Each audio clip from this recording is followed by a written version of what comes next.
Assalamualaikum warahmatullahi wabarakatuh. Nama saya Rifki Alifari dengan NIM 4150200100023. Di sini saya akan menjelaskan tentang modul 5 terlebih dahulu. Di sini tentang looping atau perulangan. Looping atau perulangan, struktur perulangan while. Perulangan while banyak digunakan pada program struktur. Perulangan ini banyak digunakan bila jumlah perulangannya belum diketahui. Proses perulangan akan terus berlanjut selama kondisi ini bernilai true dan akan berhenti bila kondisinya salah. Kita langsung saja ke programnya.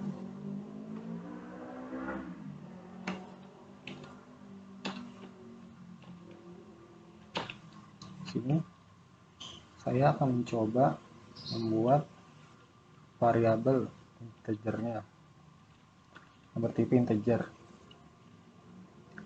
Nama variabelnya A. Lalu saya kasih nilai 1. Saya akan membuat while-nya. Nah, di sini adalah bentuk umum dari while. Terus kurung tutup kurung buka ini bukanlah sebagai parameter, tetapi ini terdapat dua kondisi di dalamnya, yaitu ada yang bernilai true dan ada yang bernilai false. Di sini saya masukkan aja nilainya.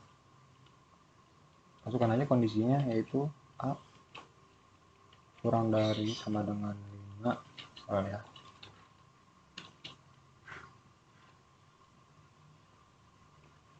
Lalu cetak cout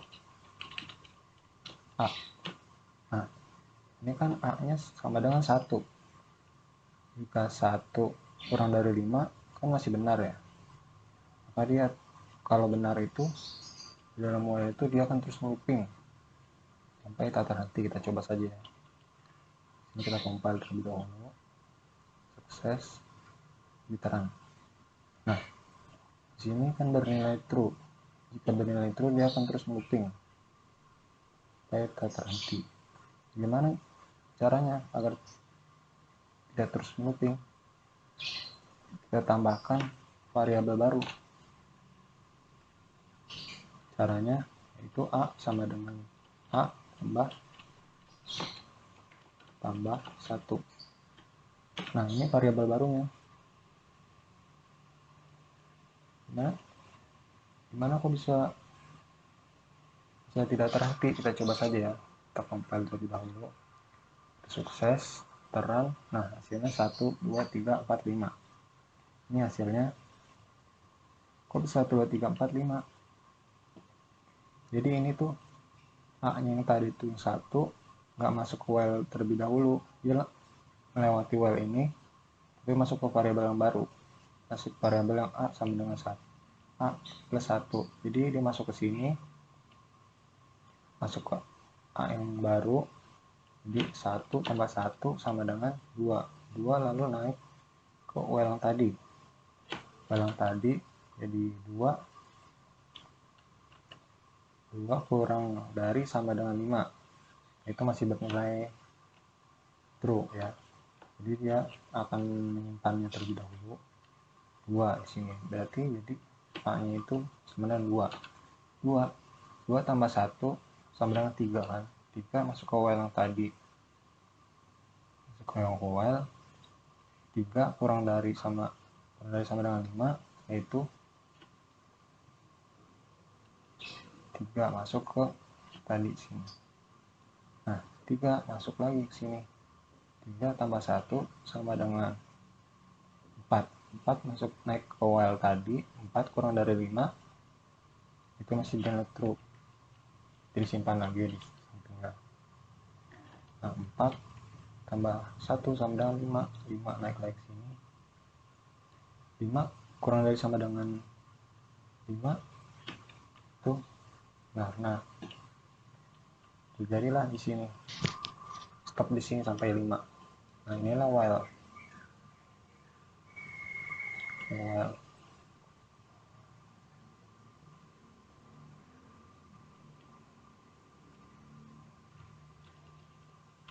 selanjutnya ada ada dual. Struktur pengulangan dual. Pada dasarnya struktur pengulangan dual sama saja dengan struktur while, hanya saja proses pengulangannya dengan while. Seleksi berada di while yang terletak di atas, sementara pada pengulangan dual seleksi while berada di batas perulangan. Jadi dengan menggunakan struktur dual sekurang-kurangnya akan menjadi satu kali perulangan. Nah, karena dual itu sama dengan while. Bedanya itu dia di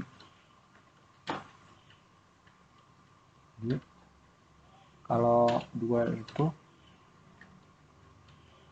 statementnya dulu baru kondisi. Kalau while itu kondisi dulu baru statement ya. Kita masuk ini aja while-nya, kita buat aja dualnya. Nah, ini adalah bentuk umum dari dual. Kalau dual itu statement dulu baru kondisi. Kita masukkan saja kondisinya, statementnya. Out dengan A.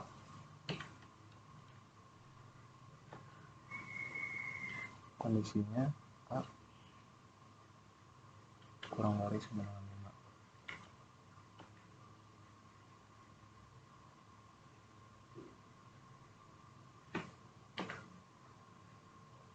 Kita compile. Nah, ini kan yang tadi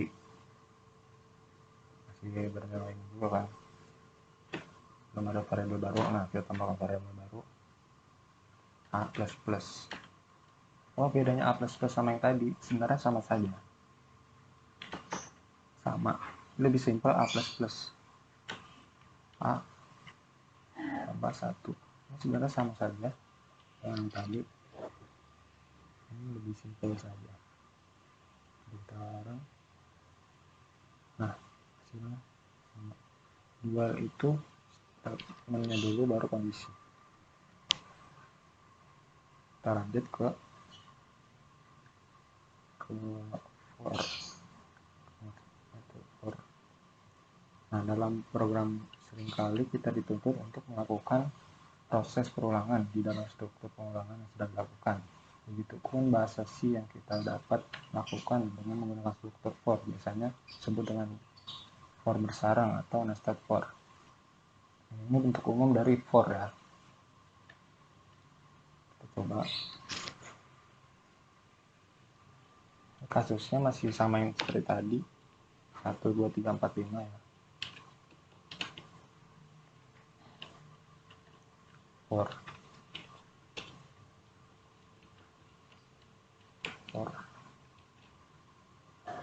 dalam for itu ada 3 ekspresi. Yang pertama itu ada nilai awalnya. Nilai awalnya kita bisa masukkan A ya, karena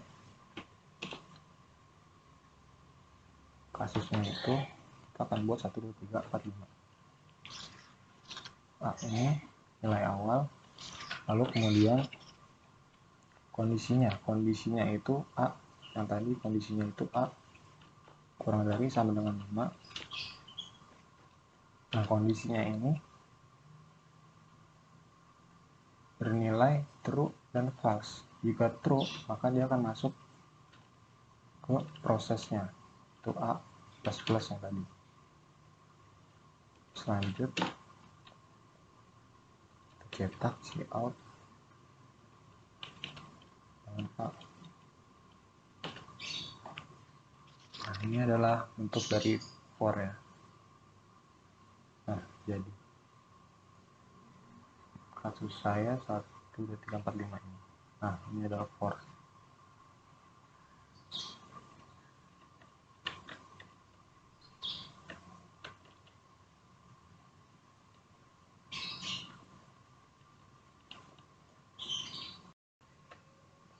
Selanjutnya ada modul 6.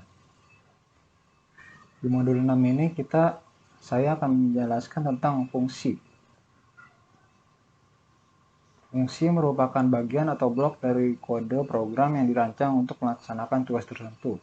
Fungsi merupakan bagian penting dalam programan C. yang tujuannya adalah pertama ada program menjadi terstruktur hingga mudah dipahami dan mudah dikembangkan.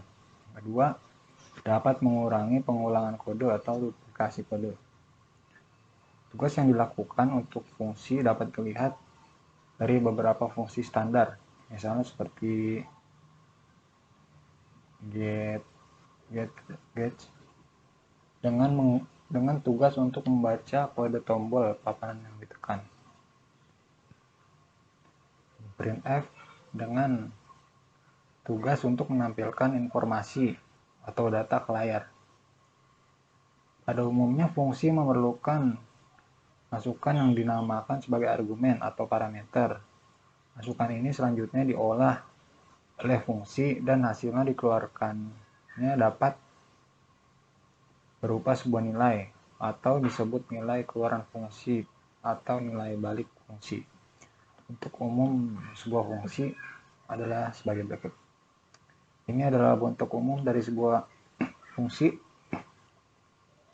Pertama ada tipe fungsi dan nama fungsi, parameter fungsinya dalam kurung. Sudah ada deklarasi parameternya, baru sebuah fungsi. Tipe fungsi biasanya digunakan untuk menentukan tipe keluaran fungsi yang dipilih dari satu tipe data yang berlaku dalam C, seperti char, integer. Jika tipe fungsi tidak disebutkan, maka akan dianggap menjadi sebagai integer. Sebuah fungsi dapat saja tidak mengandung parameter sama sekali, bahkan tanpa deklarasi parameter. Contohnya, seperti initialisasi, lalu return mode.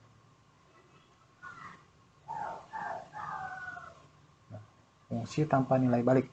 Pada umumnya fungsi tanpa nilai balik atau return value ini digunakan untuk melakukan proses-proses yang tidak menghasilkan nilai, seperti melakukan pengulangan, proses pengesetan nilai, ataupun yang lainnya. Dalam bahasa C, fungsi semacam ini tipe kembaliannya akan diisi dengan nilai void.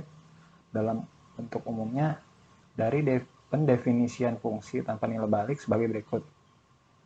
Ada nama fungsi, tutup kurung, buka kurung, statement yang akan dieksekusi. Berikut contoh program fungsi tanpa nilai balik. Buka Studio H 10 kali. Ini adalah contoh program pembuatan fungsi tanpa nilai balik.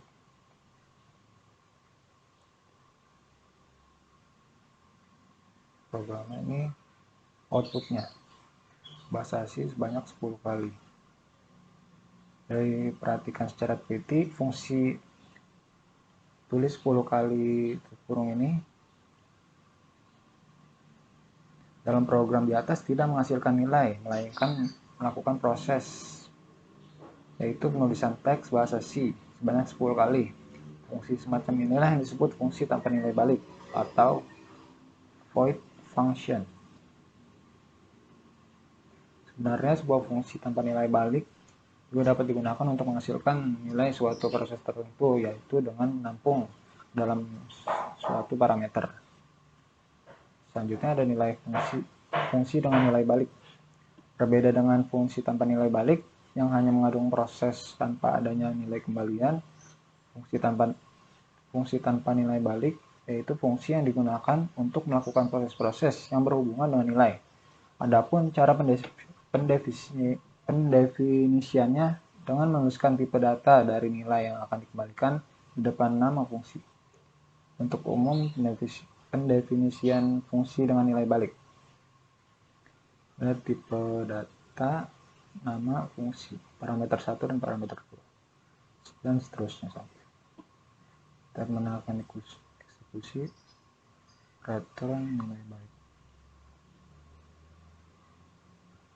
Nah, ini adalah contoh program untuk menghitung nilai luas bujur sangkar.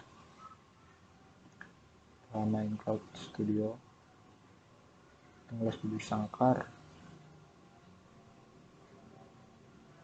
Ini ada integer.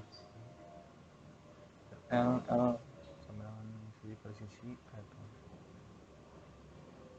Nah, sudah dijalankan, outputnya seperti ini.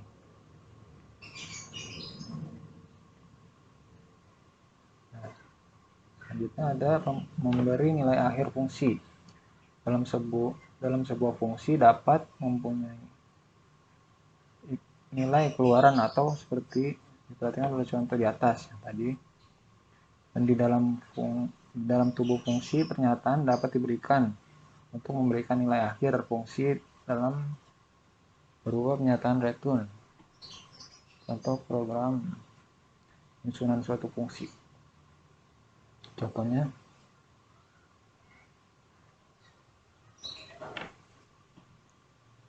soal eksekusinya.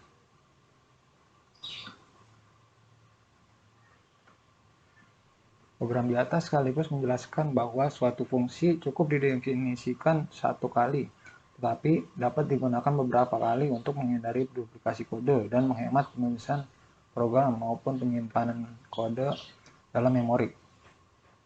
Bagi suatu fungsi, jika suatu pernyataan return dieksekusi, maka eksekusi terhadap fungsi akan berakhir dan nilai pada parameter return akan menjadi keluaran fungsi.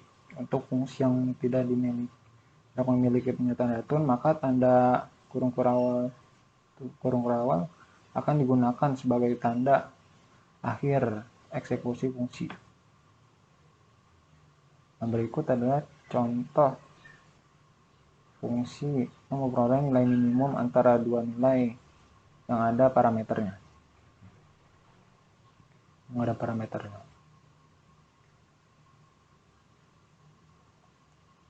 Nah, hasilnya jika dieksekusi nilai kecil akan 20, nilai terkecil akan 2. Program di atas mempunyai dua parameter yaitu x dan y. Oleh karena itu, fungsi juga mengandung bagian yang mendeklarasikan parameter yang berupa integer x dan y.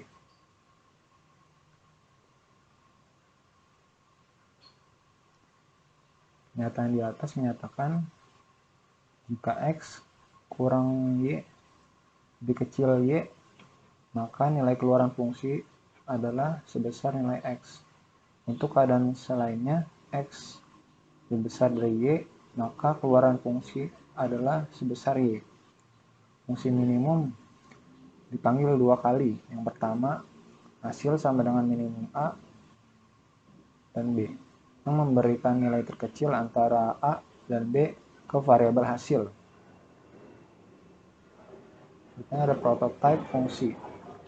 Dari sebuah program di atas dapat dilihat bahwa penulisan tubuh fungsi pada awal program maupun akhir program.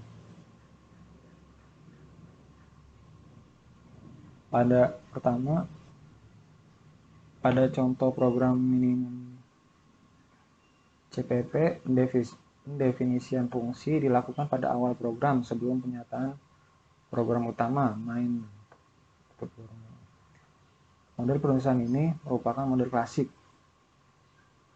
Pada program kedua, pada program fungsi CPP, definisian fungsi dilakukan setelah program utama, namun pada awal program atau sebelum program utama harus dituliskan nama fungsi dan parameternya dan diakhiri dengan titik koma.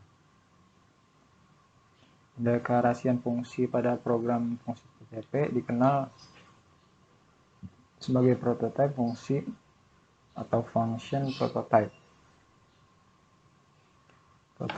Prototype fungsi digunakan menjelaskan kepada compiler mengenai tipe pengeluaran fungsi, jumlah parameter, dan tipe masing-masing parameter. Bagi compiler, informasi dalam prototype akan dilakukan untuk memeriksa keabsahan atau validalitas parameter dalam pemanggilan fungsi.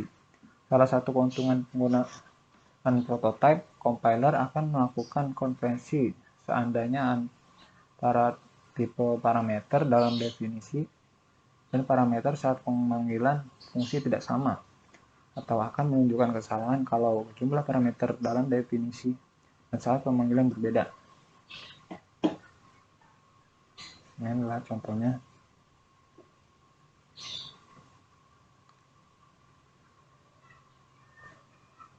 Hasil aksinya A plus B sama dengan 9. Dan hasil jumlahnya sama dengan 1.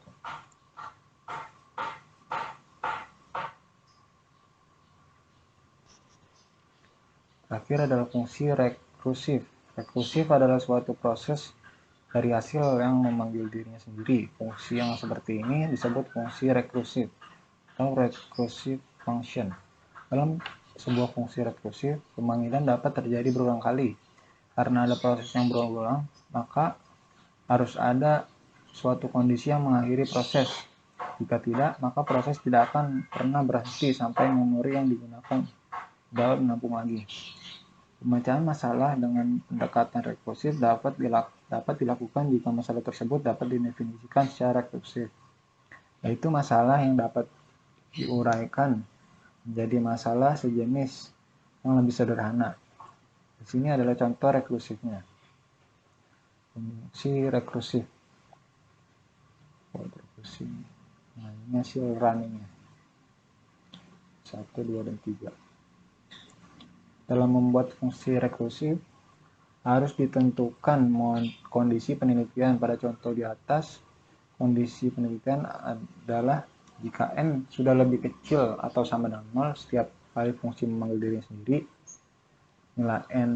nilai dari n dikurangi dengan nilai 1, dan n akhirnya akan menjadi 0. Dan proses rekursif akan diakhiri, sehingga fungsi ini akan memanggil diri sendiri sebanyak n kali. Lihat di sini.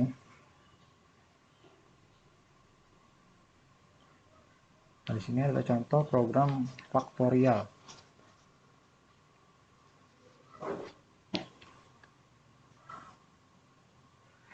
Ini ada hasil outputnya. Nah,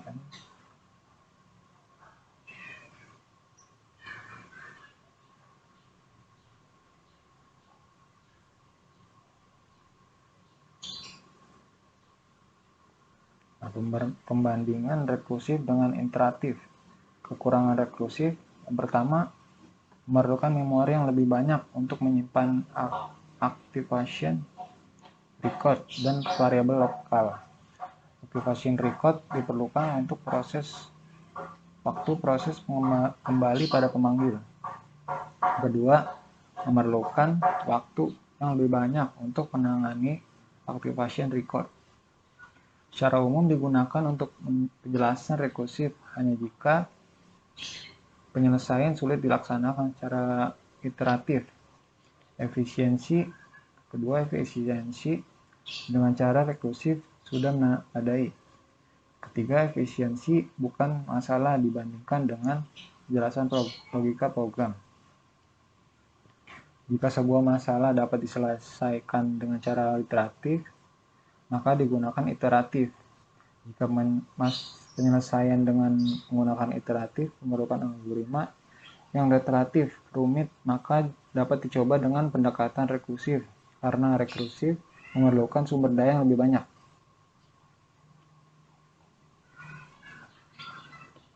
Ya, itu saja untuk modul 6.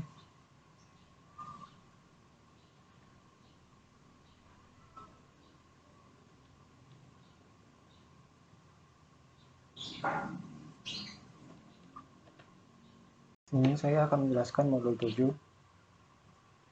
Di dalamnya terdapat latihan-latihan soal dari modul 1 sampai modul 6. Saya akan menjelaskan modul 1-nya. Modul 1 latihan soal terlebih dahulu. Modul 1 ini, modul 1 dari program di bawah ini buat penjelasan dan flowchart-nya. Ini adalah programnya. Ya, di baris keempat ini ada pendeklarasian variabel A, B, C, D, F, X, dan Y yang bertipe data float. Sini membandingkan nilai variabel X yang bernilai 30 dan Y yang bernilai 40 yang berada di baris 5 dan 6. Lalu baris 8 sampai 13 adalah proses penyesuaian variabel. Di baris 8 ini menggunakan operator sama dengan akan menghasilkan nilai true 1 jika nilai operan sebelah kiri menggunakan dan nilai sebelah kanan nilainya sama, dan akan menghasilkan nilai false 0 jika nilai kedua operannya berbeda. Di baris ke-9 menggunakan tanda seru dan sama dengan akan menghasilkan nilai true 1 jika kedua operan yang dibandingkan nilainya tidak sama, dan akan menghasilkan nilai false 0 jika nilai keduanya operan sama. Di baris ke-10 menggunakan operator lebih dari. Operator ini berfungsi untuk membandingkan apakah nilai operan yang berada di sisi kiri lebih besar dari sisi kanan. Apabila operan di sisi kiri nilainya lebih besar dari sisi kanan, maka akan menghasilkan nilai true 1. Dan apabila nilai operan yang ada di sisi kanan nilainya lebih kecil dari operan yang ada di sisi kanan, maka akan menghasilkan nilai false 0. Baris ke-11 menggunakan operator kurang dari. Jika operator kurang dari ini akan menghasilkan nilai true 1 jika nilai operan sisi kirinya nilainya lebih kecil dari nilai operan di sisi kanan, dan akan menghasilkan nilai false 0 jika nilai operan sisi kirinya lebih besar daripada nilai operan sisi kanan. Lalu baris ke-12 sintaks nilai lebih besar sama dengan. Besar sama dengan ini mirip dengan sintaks lebih besar, namun yang membedakan adalah rentang nilainya, di mana nilai operan sisi kiri nilainya lebih besar atau sama dengan nilai operan sisi kanan, maka akan menghasilkan nilai true 1. Dan jika nilai operan sisi kiri nilainya lebih kecil dari operan sisi kanan, maka akan menghasilkan nilai false 0. Terus lalu baris ke-13 kurang dari sama dengan. Kurang dari sama dengan ini mirip dengan kurang dari, namun yang membedakan adalah rentang nilai yang dibandingkannya. Apabila nilai operan yang di sisi kiri nilainya lebih kecil atau sama dengan operan di sisi kanan, maka nilainya akan menghasilkan true. Dan jika nilai operan sisi kiri nilainya lebih besar dari operan sisi kanan, maka akan menghasilkan nilai false. Dan baris 15 sampai 20 adalah proses outputnya. Lalu di sini terdapat flowchartnya dari ini. Ini ada mulai, lalu kemudian simbol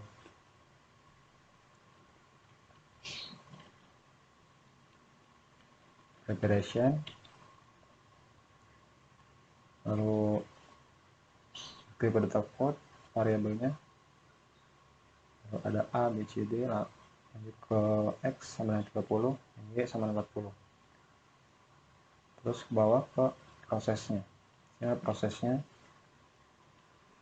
A sama dengan X, X, Y, X sama dengan 9Y. Di sini adalah input outputnya. Sudah selesai. Cara yang kedua, buat program luas segitiga dengan alas di input, tinggi di input, kemudian cetak luasnya. Rumus luas segitiga ini adalah A kali T kali 1/2. A kali T kali 1/2 ini adalah rumus dari luas segitiga. Sini memakai variabel tipe data float, ada L, A, dan T. Cout menghitung luas segitiga, lalu inline, cout alas, lalu ini A dan tinggi, cetak tinggi, lalu ini T. Di sini adalah L nya itu dengan rumusnya ini luas segitiga, luas segitiga sekarang L. Ini adalah hasil dari outputnya. Hitung luas segitiga alas 20, tinggi 30, luas segitiga 30, tinggi 30, dan luas segitiganya 300 hasilnya.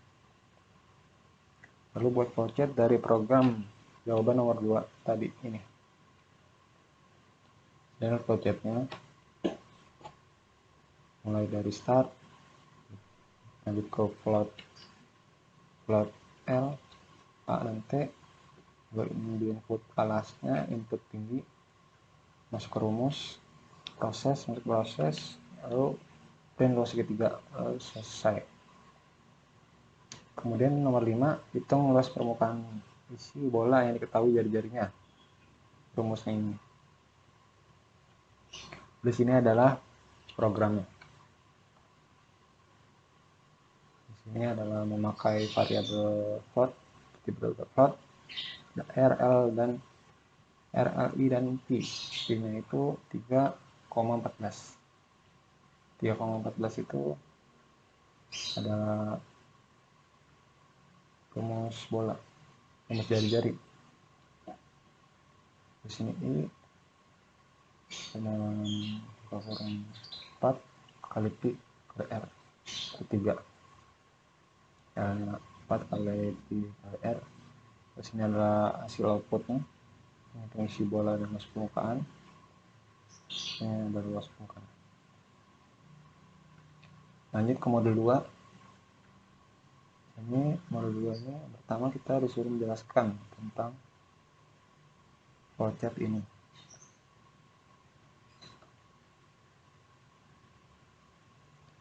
Flowchart ini.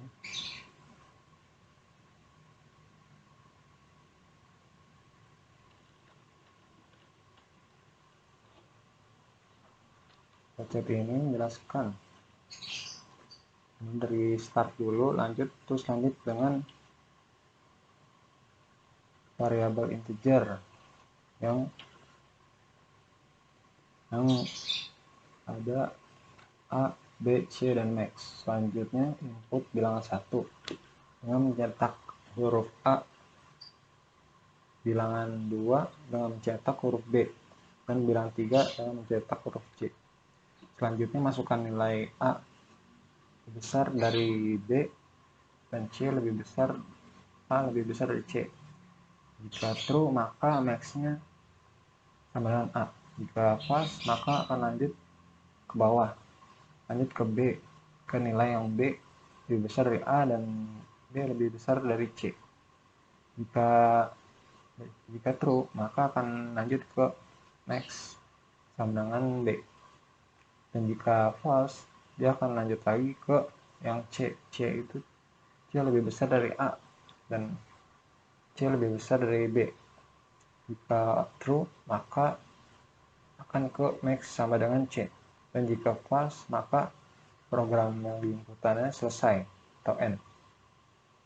Jika ketiga max-nya sudah terinput maka lanjut ke cetak bilangan terbesar max-nya, dan jika max-nya besar dari 0 dan dia true maka cetak bilangan adalah positif. Namun jika tidak memilih max lebih besar dari 0 maka akan masuk ke inputan max lebih kecil dari 0, dan jika true maka bilangan tersebut adalah negatif dan program akan diakhiri. Lalu lanjut ke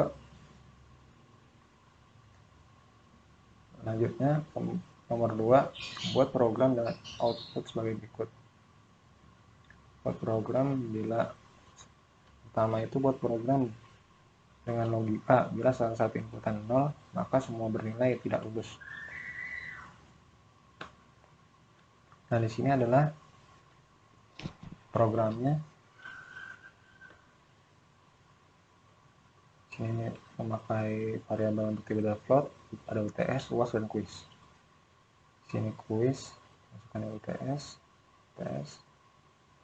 Sini if jika UTS sama dengan 0, L lebih besar. Jika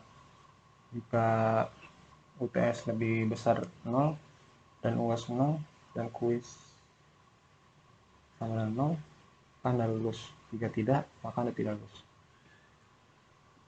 Di sini soalnya minta untuk salah satu dari inputannya nilainya 0. Misal kita jadikan 0 itu UTS 0, UASnya 0, UAS 100, dan nilai kuisnya 80. Anda tidak lulus. Lalu di sini kita soal berikutnya hanya nilai kuis yang boleh bernilai 0 bisa lulus. Apa yang membedakan? Di sini yang membedakan adalah kuisnya saya tambahkan sama dengan. Ini kan kuisnya, sini kan UTS-nya nggak ada sama dengan. UTS sama dengan 0. Kalau UTS sama dengan 0, ini 0 berarti Anda tidak lulus. Anda tidak lulus. Else. Di sini kuisnya saya tambahkan 0 berarti. Jadi kuis lebih besar sama dengan 0. Kuis lebih besar sama dengan 0 berarti 0 masih true, dia akan lulus. Dia akan masuk ke sini, lulus skor itu.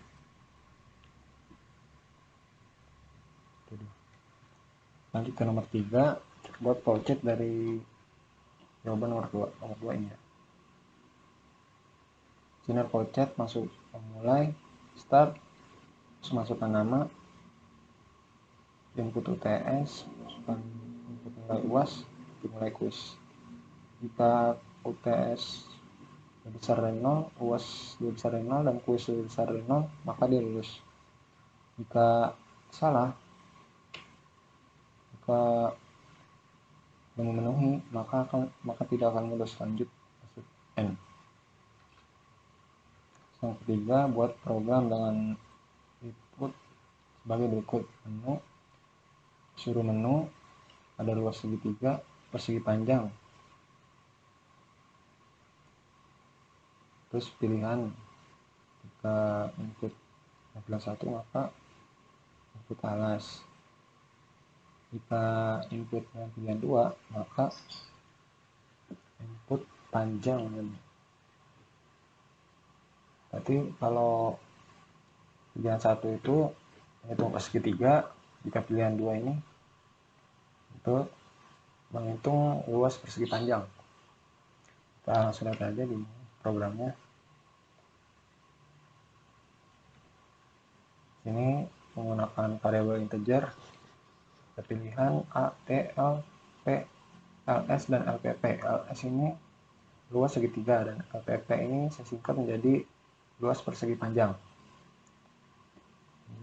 Lanjut kita cout, masukkan pilihan Anda. Yang tadi itu 1 itu luas segitiga, yang kedua itu luas persegi panjang. Lalu in pilihan, masuk ke pilihan lalu N9. If jika 1 itu luas segitiga, masukkan alas, variabel A, masukkan tinggi T, berarti LS, variabel LS tadi, LS sama dengan A kali T per 2, lalu segitiga LS lalu N9. Nah di sini else if pilihan 2. Pilihan 2 itu berarti luas persegi panjang. Masukkan panjang, in variabel P, lebar itu L, LPP sama dengan P kali L, hanya kali lebar. Luas persegi panjang, LPP lalu N9. Jika Anda memilih nomor 3 karena saya hanya menggunakan 1 dan 2, maka itu program tidak akan cetaknya karena tidak ada di sini.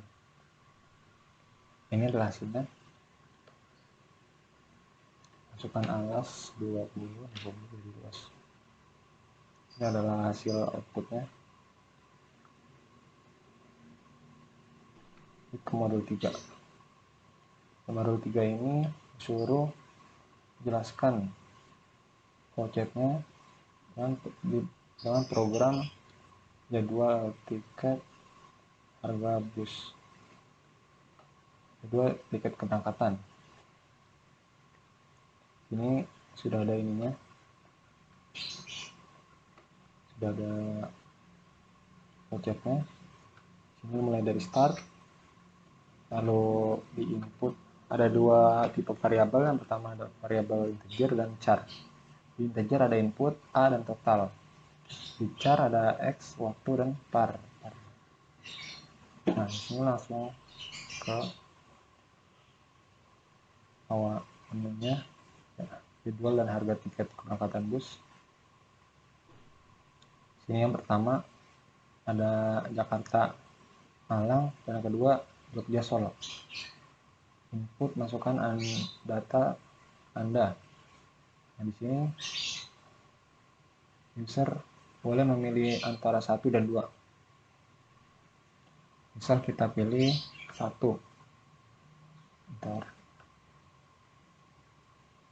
Misal kita pilih 1,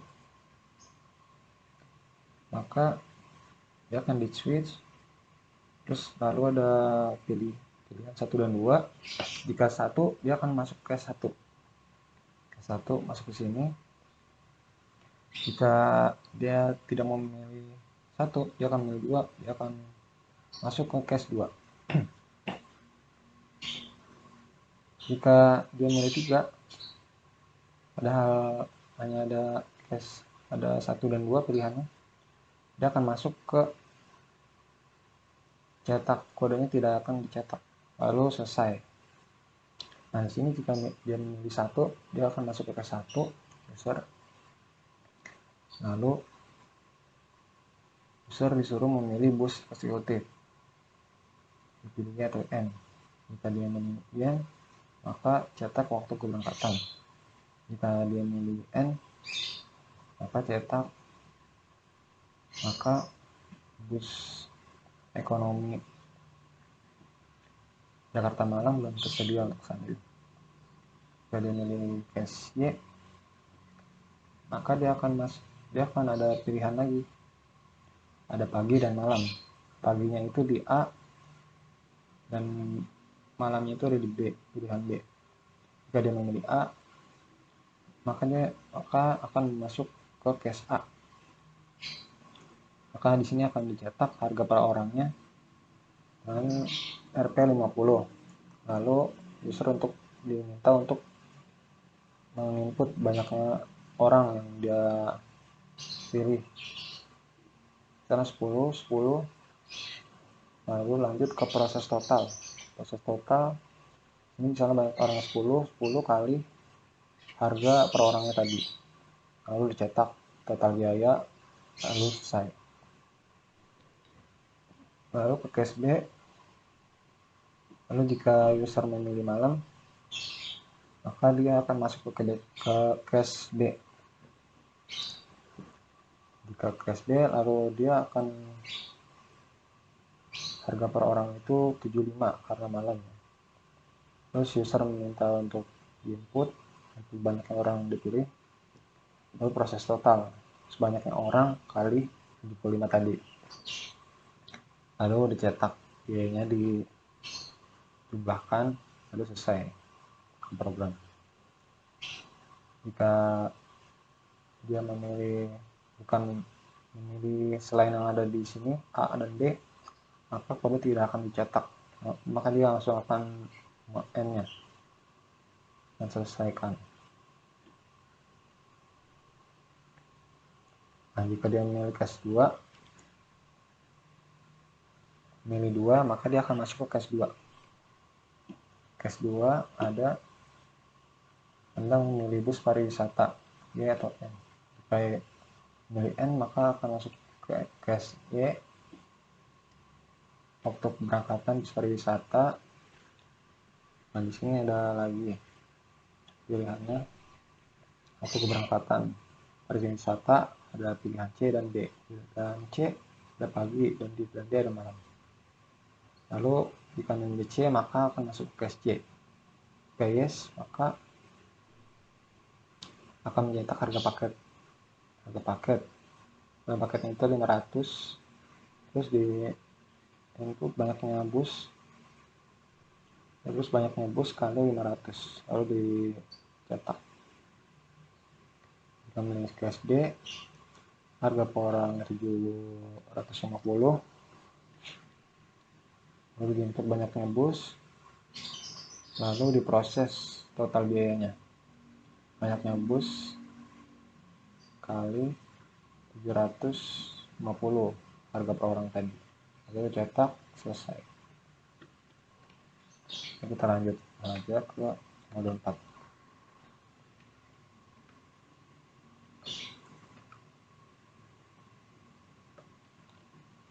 Modul 4 ini pertama, deklarasi variabel X nilainya 1, cetak variabel X apakah kurang dari sama dengan 10. Jika itu, maka kalimat bahasa C-nya akan dicetak, lalu akan ditambah, lalu variabel X ditambah. Jika false, maka programnya selesai. Step yang kedua, deklarasi variabel X nilai 1, lalu cetak bahasa C, cetak variabel apakah kurang sama dengan 10. Jika true, variabel X ditambah, maka kalimat bahasa C kembali dicetak. Jika false, program selesai. Lalu perbedaannya antara dua program ini adalah program flowchart pertama, cetak variabel X dilakukan sebelum bahasa C dicetak. Flowchart kedua, bahasa C dicetak terlebih dahulu, lalu cek variabel X. Kita lanjut aja ke yang kedua. Karena di sini saya ininya ganjil, saya ngerjakan yang ganjil. Yang ganjil gunakan looping bersarang. Pertama, buat program output cetak bilangan bulat 1 sampai 5. Ini suruh untuk mencetak 1 sampai 5. Saya menggunakan for integer X sama dengan 1, X lebih besar sama dengan 5, X plus. Ini hasil outputnya, itu 345. Lalu di sini yang kedua, buatlah program cetak bilangan bulat dari 40 sampai 36 sebagai berikut. Ini saya menggunakan while, menggunakan integer X, X-nya sama dengan 40, while-nya X kurang dari 36, tapi ininya X min karena menghitung mundur. 40, 39, 37, 38 output. Kita lanjut ke modul 5.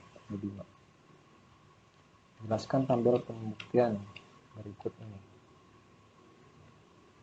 Dapat dilihat bahwa nilai awal dari variabel I sama dengan 1, kemudian terdapat kondisi di mana I kurang dari sama dengan 5. Artinya nilai variabel dari I harus lebih kecil dari 5 atau sama dengan 5. Nilai I sama dengan 1 artinya lebih kecil dari 5. Maka proses yang akan dilanjutkan proses yang akan dilanjutkan 1 kurang dari 5. Keadaan tersebut bernilai benar, maka akan lanjut ke tahap berikutnya, pemberian variabel X sama dengan 1, kemudian terdapat proses I kurang dari X kurang dari I. Nilai variabel X harus lebih kecil dari nilai variabel I atau sama.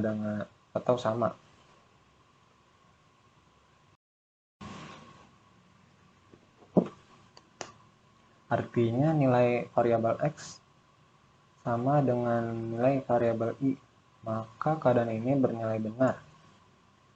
I kurang dari sama dengan 1 dan dilanjutkan ke tahap berikutnya.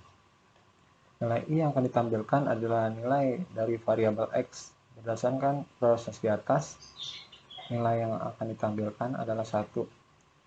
Setelah nilai dari variabel ditampilkan, maka nilai tersebut akan dijumlahkan dengan angka 1.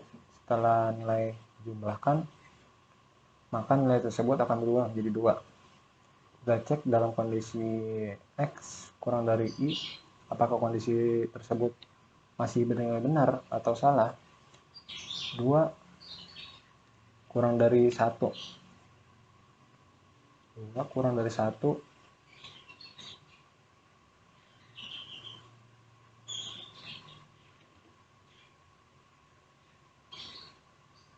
2 kurang dari 1 2 kurang dari 1. Ternyata kondisi tersebut bernilai salah, jadi otomatis proses tidak akan dilanjutkan. Dan nilai dari variabel I akan dijumlahkan dengan angka 1 agar kita dapat menambahkan angka ke dalam looping ini.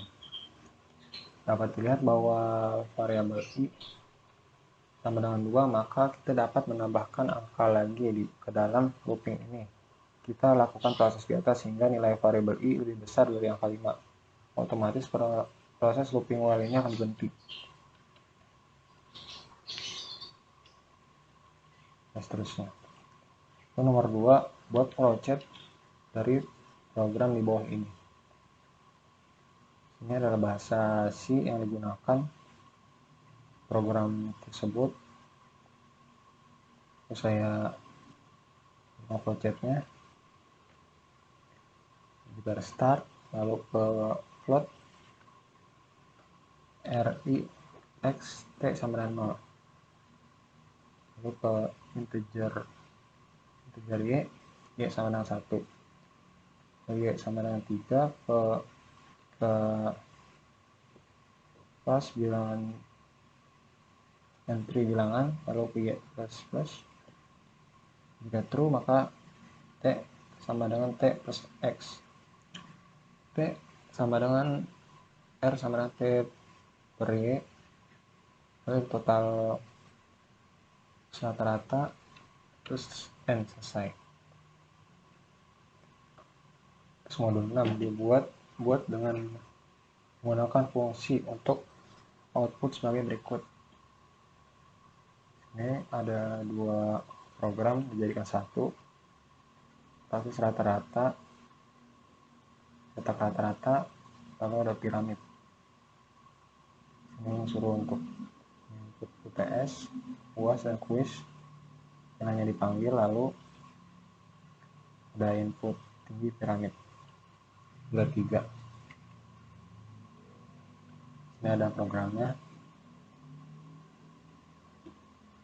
Pertama untuk void cetak nilai, untuk cari rata-rata, integer UTS, UAS, dan kuis. Integer nilai sama dengan UTS plus UAS dan kuis per 3 karena untuk mencari rata-rata nilai lalu n-line. Sini ada void piramid, pada membuat piramid. Ini adalah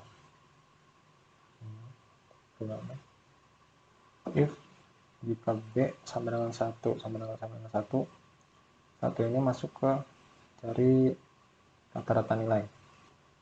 Else if B sama dengan 2 ini untuk mencari piramid. Lalu ini adalah hasil outputnya.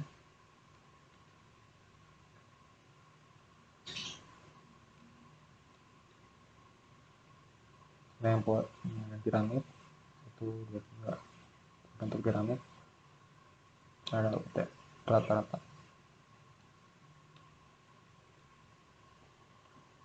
Yang kedua, jelaskan di bawah ini, jelaskan programnya.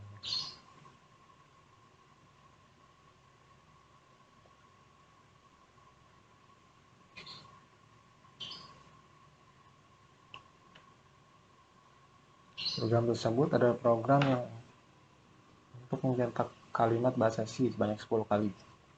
Pertama, dengan membuat fungsi tulis 10 kali, lalu mendeklarasikan variabel J, lalu menambahkan looping for dengan isi J sama dengan 0. J diulang sampai kurang dari atau sama dengan 10, dan setiap proses kali nilai J bertambah 1. Pada proses looping tersebut, perintah yang dilakukan adalah mencetak kalimat bahasa C. Beralih ke bagian utama main kurung buka kurung. Fungsi sebelumnya yaitu tulis 10 kali dipanggil untuk dikerjakan, lalu program berakhir. Sini buat flowchart dari program luas Budi Sangkar. Sini adalah hitung luas Budi Sangkar. L integer sisi, L sama dengan sisi kali sisi, lalu return L, lalu N. Integer S, luas sama dengan bujur sangkar, lalu print luas. Selesai. Yang keempat adalah membuat program bilangan Fibonacci. Ini adalah contohnya bilangan Fibonacci. Saya memakai variabel integer, ada A, B, C, dan E.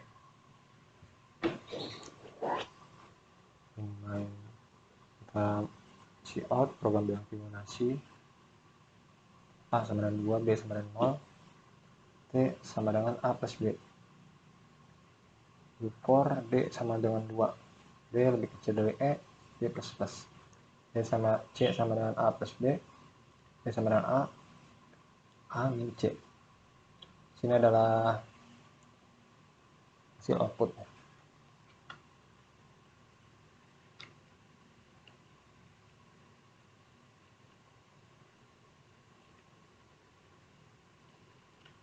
Ya, segitu saja untuk modul 7.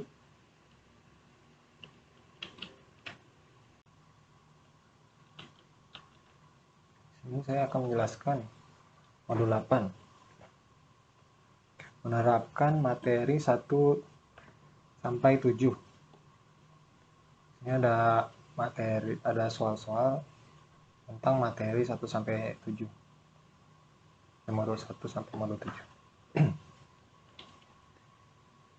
Variabel merupakan lokasi penyimpanan dalam memori, sedangkan tipe variabel merupakan bagian program yang penting karena tipe data mempengaruhi setiap instruksi yang dilaksanakan. Baik, contohnya dari contoh program di atas, jelaskan dan tunjukkan mana tipe variabel dan mana yang variabel.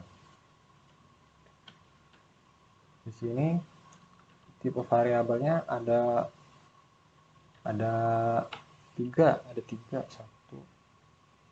ada 4. Pertama ada integer X. Ya, tipe datanya ada 4, ada integer X, ada variabel bertipe data integer, ada float, ada char, ada double. Dan mana yang variabel? Variabelnya adalah X, Y, Z, dan W di dalam tipe-tipe data yang tadi. Apa kegunaan dari tipe data dan program pada variabel? Tipe data dibutuhkan agar compiler dapat mengetahui bagaimana sebuah data akan digunakan.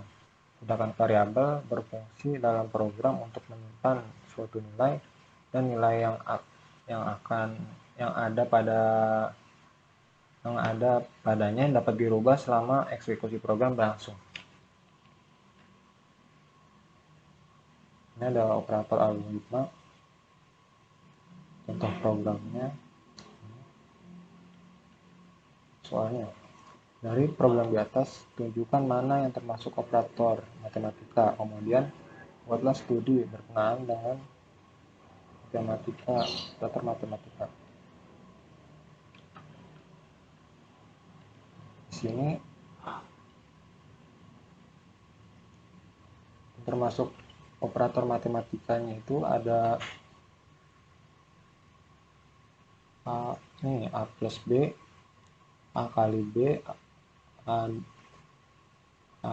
bagi B, A min B, dan A per B.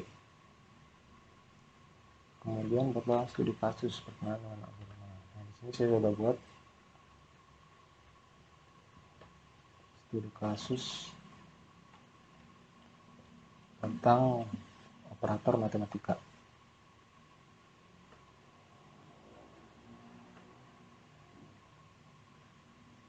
Operator matematikanya itu ada di A kali T dan per 2. Lalu dikali L. Operator logika. Contoh programnya, apa output dari program tersebut? Output dari program tersebut adalah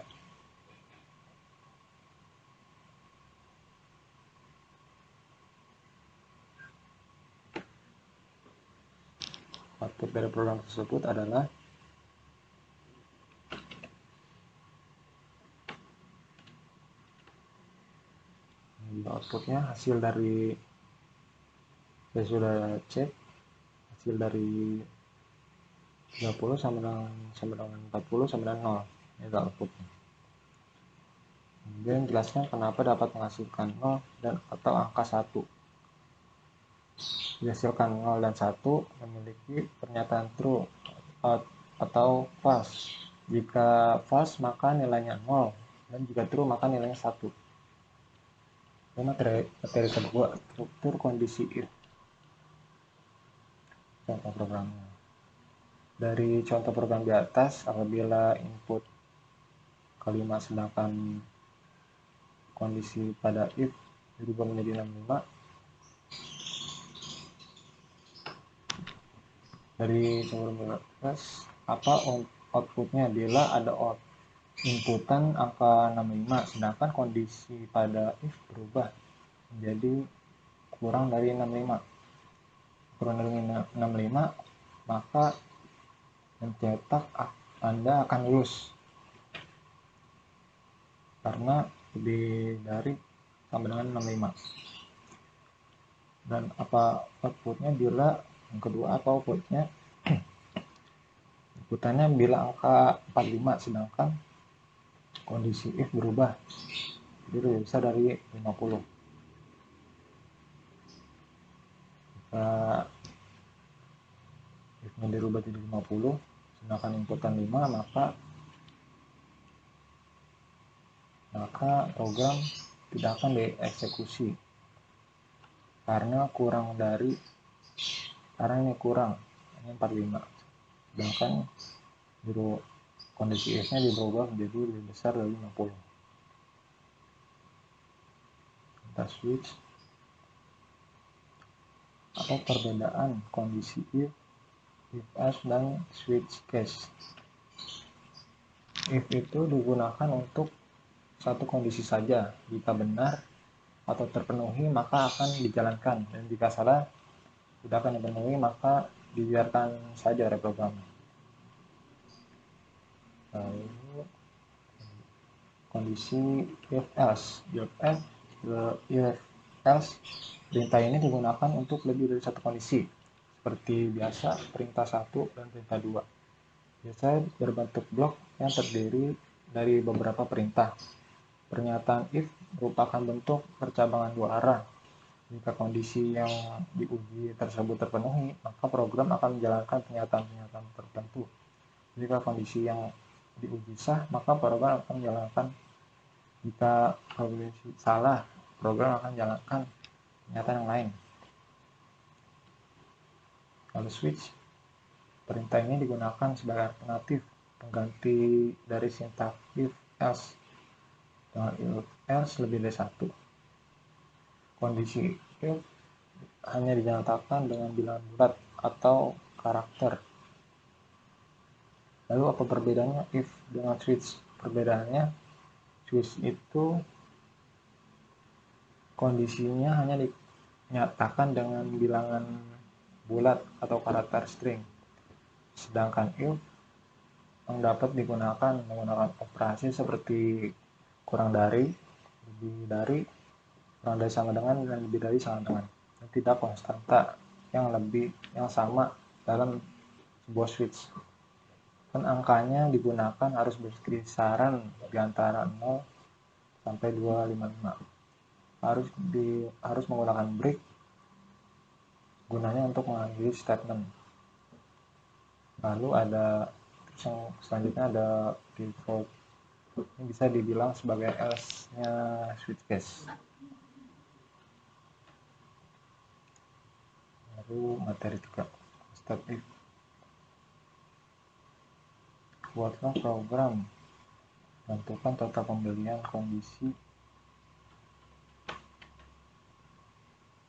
sendok piring garpu.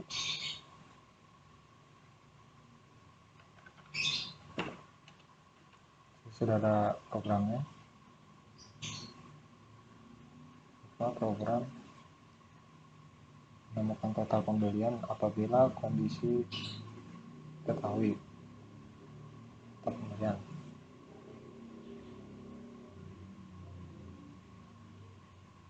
Plot barang. Nah, ini udah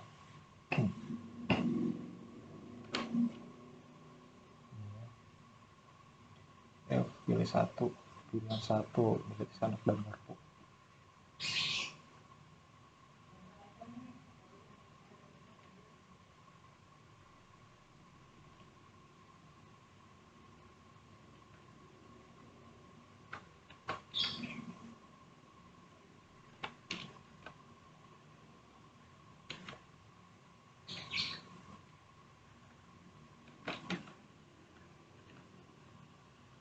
Ini adalah programnya. Kita lanjut ke materi 4, perorangan while. Ada perorangan while, 2 dan 4. Buat dengan while 2 atau 4. Ini karena saya menggunakan ganjil, saya akan mengerjakan yang ini.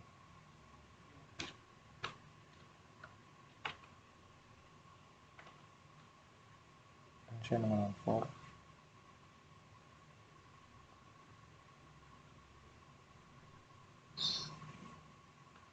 integer main, integer main, saya menggunakan value for adalah hasil output. Terus selanjutnya ada 40 36.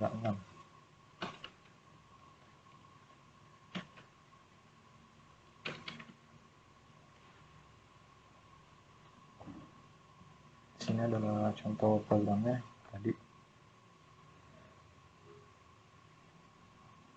Saya menggunakan while.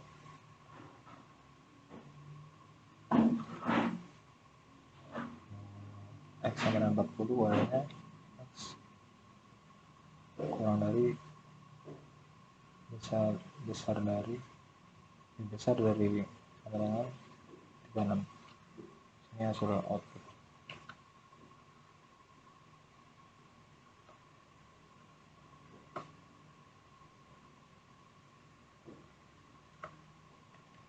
Dari 5, perulangan besar.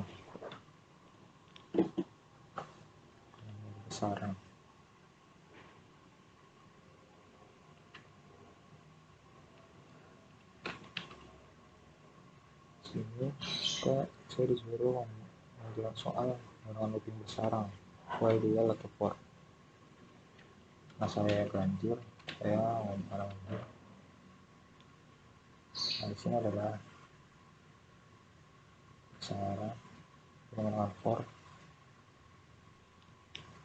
A sama dengan 1 A lebih besar, jadi kurang dari 95 atas plus dikali ke for b. Di sini saya kasih integer a dan b, si a b, jadi hasilnya outputnya seperti ini.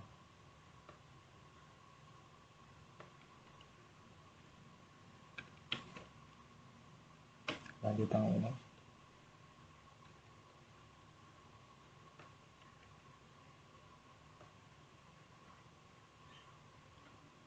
program ini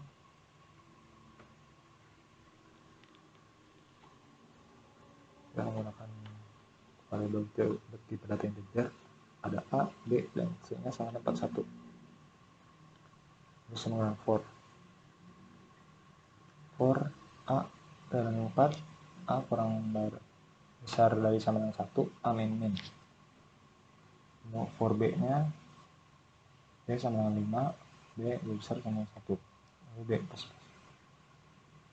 C nya c min sama dengan 1, lalu ini hasilnya program.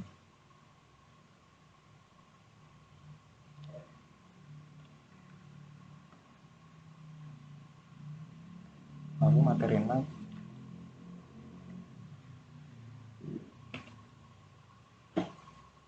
fungsi tanpa nilai balik, fungsi dengan nilai balik, dan fungsi rekursif. Sini adalah soal, apakah perbedaan fungsi tanpa nilai balik dan fungsi nilai balik serta fungsi rekursif? Fungsi nilai balik itu adalah suatu fungsi yang mengembalikan suatu nilai pada perintah pemanggilnya.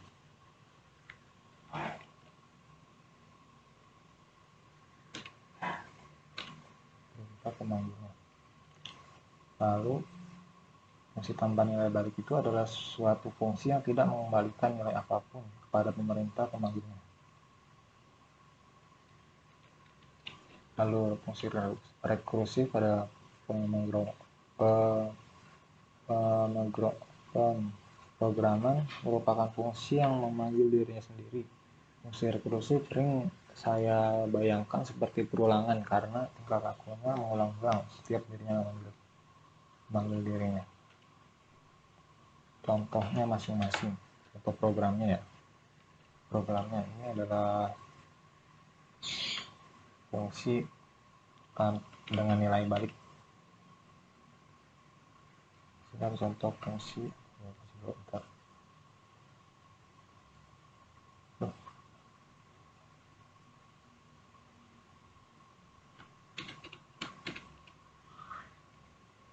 sini ada satu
Sini adalah pertama adalah contoh dari fungsi nilai balik.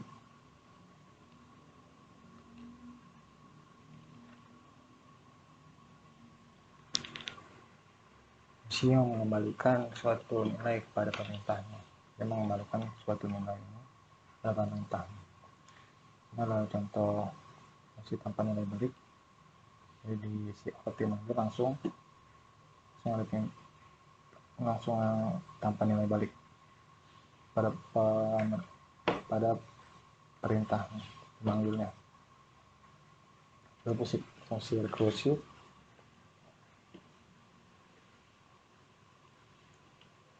fungsinya itu memanggil dirinya sendiri. Fungsi rekursif contohnya, fungsi yang memanggil dirinya sendiri. Lalu materi 7, dari tipe data variabel buka operator.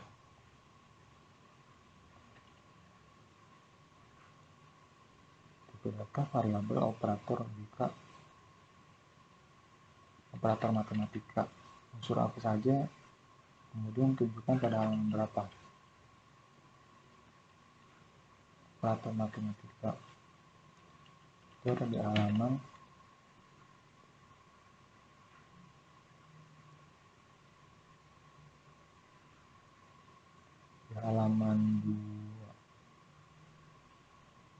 2 ini 2, 3, 4,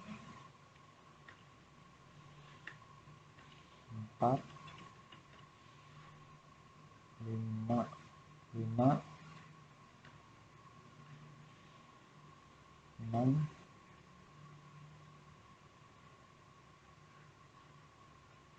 lalu di 6.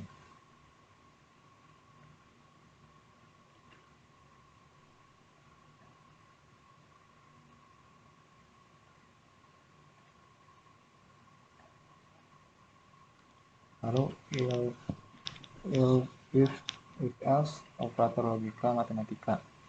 Unsur apa saja yang ada, tunjukkan. If else terdapat di if else ini ya, di halaman 5.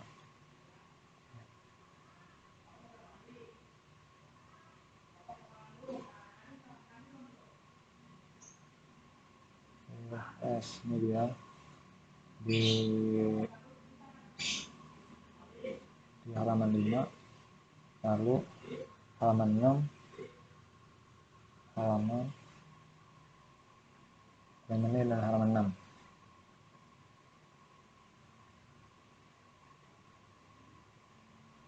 Terus unsur apa saja yang tunjukkan. Ulangan 2 ya.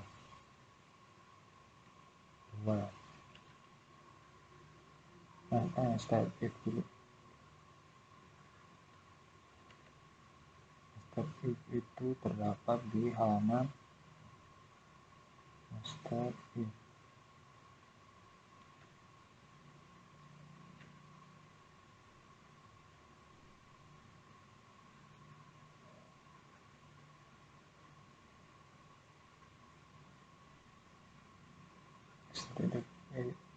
Ada di halaman 8. Step if itu berada di halaman 8. Kedua itu tadi saya lihat di halaman 12. Step looping itu di halaman 9. Fungsi tambah nilai balik di terakhir dia di tambah nilai balik.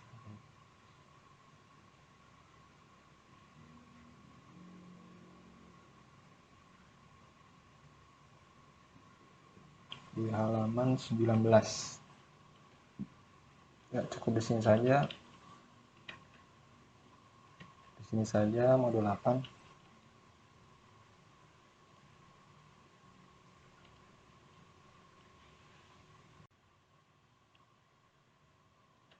Ini saya akan menjelaskan tentang modul 9. Jelaskan tentang array. Definisi array. Array adalah suatu variabel yang merepresentasikan daftar atau list atau perkumpulan data yang memiliki tipe data sama. Setiap data yang terdapat dalam array tersebut menempati alamat memori yang diberikan disebut dengan elemen array. Untuk mengakses nilai suatu elemen array, kita akan menggunakan indeks dari array tersebut. Lalu, biasanya indeks array selalu dimulai dari angka 0, bukan dari 1.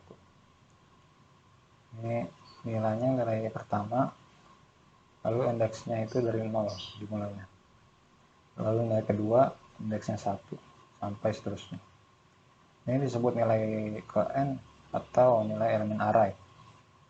Kedua ini adalah alamat elemen array, yang ketiga indeks elemen array. Untuk mendeklarasikan suatu array, satu dimensi dapat dalam bahasa C adalah menggunakan tanda kurung ini atau bracket. Untuk umumnya pendeklarasian array. Pertama tipe data, nama array, terus banyaknya elemen. Contohnya ini, integer x dan 10. Contoh di atas merupakan pendeklarasian array dengan nama x sebanyak 10 elemen. Data ini bertipe data integer. Untuk efisiensi program memasukkan nilai ke dalam elemen array umumnya digunakan dengan menggunakan ulangan. Ini adalah contohnya. X max. Y. Nah, biasanya dijalankan.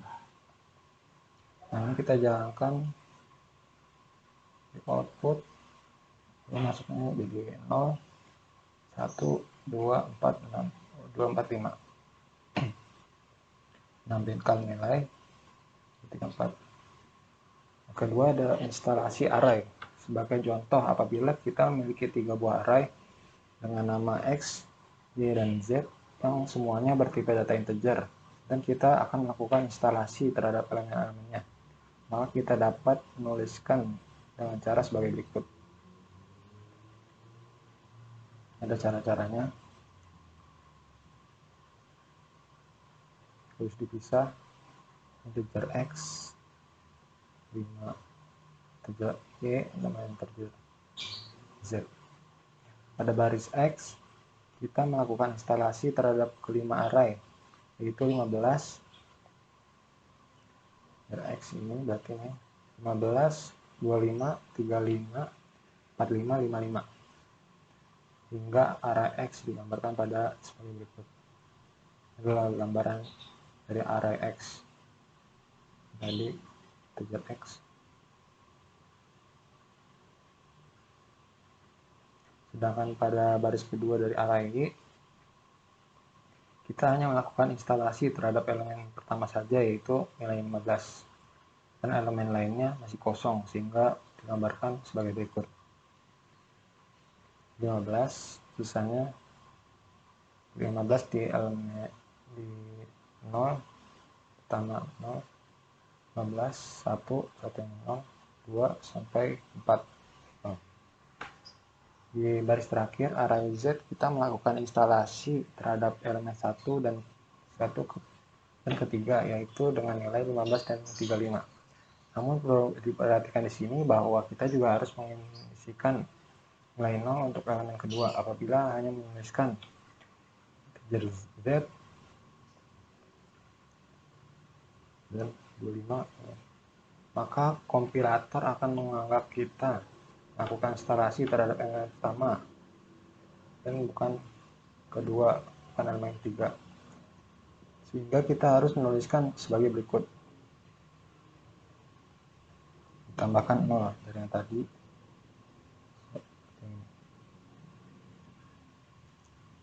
Ingin dilakukan array Z digambarkan sebagai berikut berarti ini.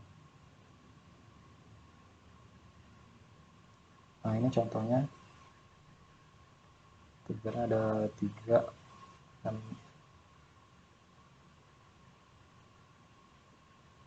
4.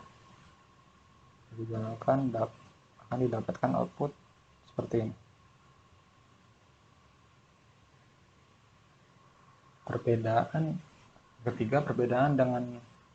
array dengan variabel biasa. Perbedaan utama antara array dengan variabel biasa adalah sebuah array dapat mempunyai sejumlah nilai, sedangkan sebuah variabel bisa hanya dihubungkan dengan sebuah nilai saja. Misalkan terdapat 3 buah nilai, yaitu ada 8, 5, dan 7. Jika nilai-nilai ini akan dihubungkan dengan sebuah nama saja, maka dapat digunakan sebuah lari. Jika digunakan sebuah variabel untuk menyimpan nilai-nilai tersebut, maka harus digunakan 3 buah variabel dengan nama-nama yang berbeda. Misalnya, variabel x1 untuk menyimpan nilai 8, variabel x2 untuk menyimpan nilai 5, dan variabel x3 untuk menyimpan nilai 7. Contoh program yang akan menghitung jumlah dari 3 buah nilai yang disimpan di 3 buah variabel, yaitu x1 tambah x2 dan tambah x3. Dan ini contohnya. x1 tambah x2 tambah x3. Total sama dengan 0. Jika dijalankan, yaitu total 15. Karena x1 tambah x2 tambah x3. 5 tambah 3 tambah 7. Contoh program di atas hanya digunakan untuk menghitung jumlah dari 3 buah variabel saja. Bagaimana jika variabel yang akan dihitung jumlahnya 100 buah? Untuk kasus seperti ini akan tidak praktis jika digunakan variabel, tetapi lebih mudah jika digunakan array untuk mewakili nilai-nilai tersebut. Nah, contohnya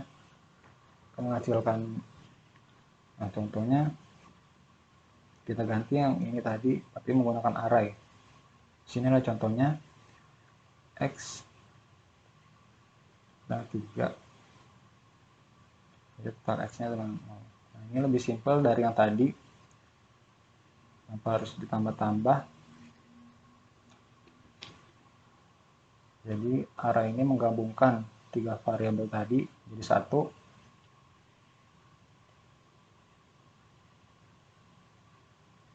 Nah, ini dia. Totalnya sama 15 juga. Nah, yang keempat ada array multidimensi atau 2 dimensi. Array 2 dimensi ini adalah array yang memiliki 2 buah subscript, yaitu baris dan kolom.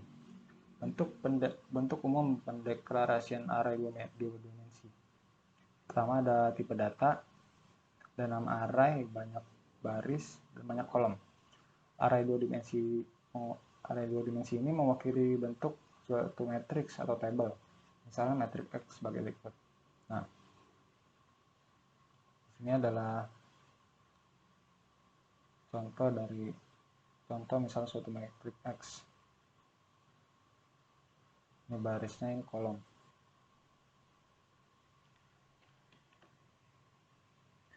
Array integer 2 dimensi dengan nama X ini selanjutnya dapat dideklarasikan sebagai berikut.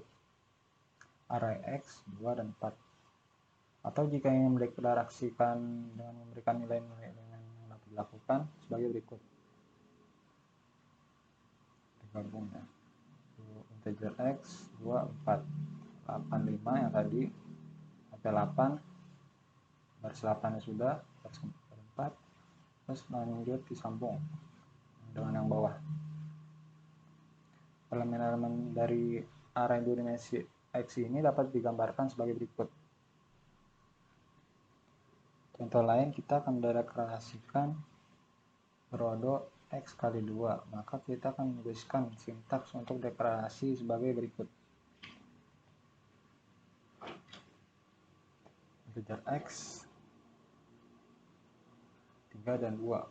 Untuk mempermudah memahaminya, kita tuliskan dalam bentuk tabel berikut.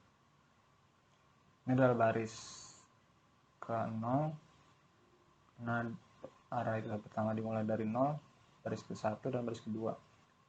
Lalu di bawah ini ada kolom. Ke bawah ini kolom, samping baris.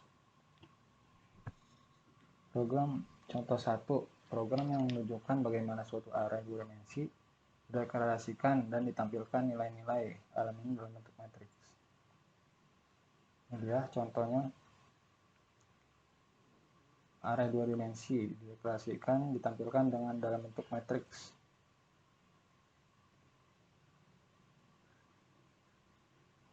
Bila dijalankan outputnya 1, 2, 3, 4. Baris kolom.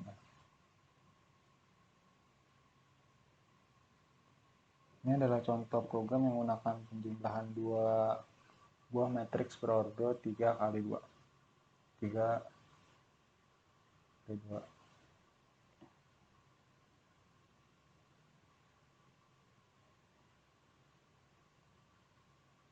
Kita jalankan seperti ini.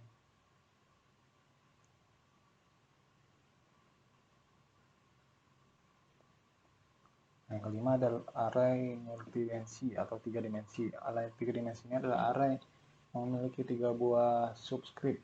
Bentuk umum dari pendeklarasian 3 array 3 dimensi itu ini data nama array, banyaknya elemen pada sumbu X, Z. Contohnya ada float X2, 3, 4.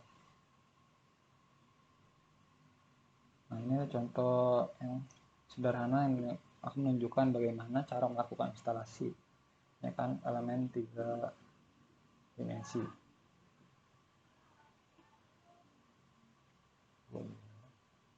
Saya jalankan outputnya seperti ini. Sudah.